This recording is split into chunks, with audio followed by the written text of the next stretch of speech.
Bonjour et bienvenue. Aujourd'hui, nous allons apprendre la phrase déclarative et la phrase interrogative.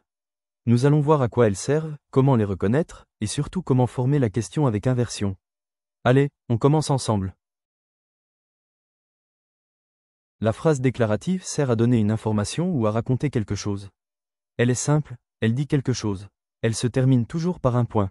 Par exemple, ensemble, nous pouvons exiger le respect de ses droits. Ici, on informe, on ne pose pas de questions. La phrase interrogative sert à poser une question. Elle se termine par un point d'interrogation. Par exemple, sais-tu que près de 50 millions d'enfants ont été déracinés? Ici, on cherche une réponse, on veut savoir quelque chose. La ponctuation change et le ton aussi. Il existe deux types de questions. La question totale, à laquelle on répond oui ou non. Et la question partielle, qui commence souvent par un mot interrogatif comme pourquoi, comment, ou quand. Devant une question partielle, on donne une phrase complète comme réponse.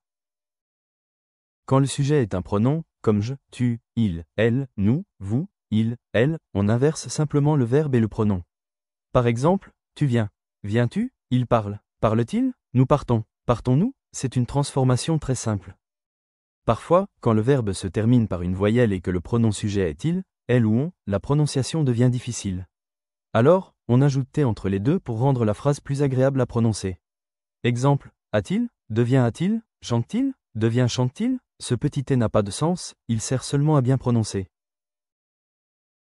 Quand le sujet n'est pas un pronom, mais un nom, on ne l'inverse pas.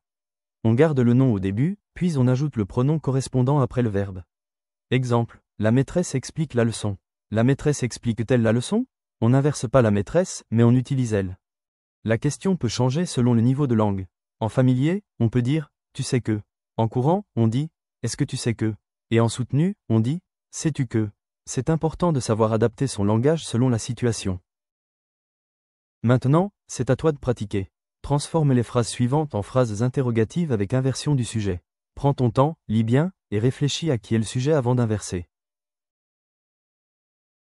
Vérifions ensemble. 1. Regarde-t-il la télévision? 2. La maîtresse corrige-t-elle les cahiers?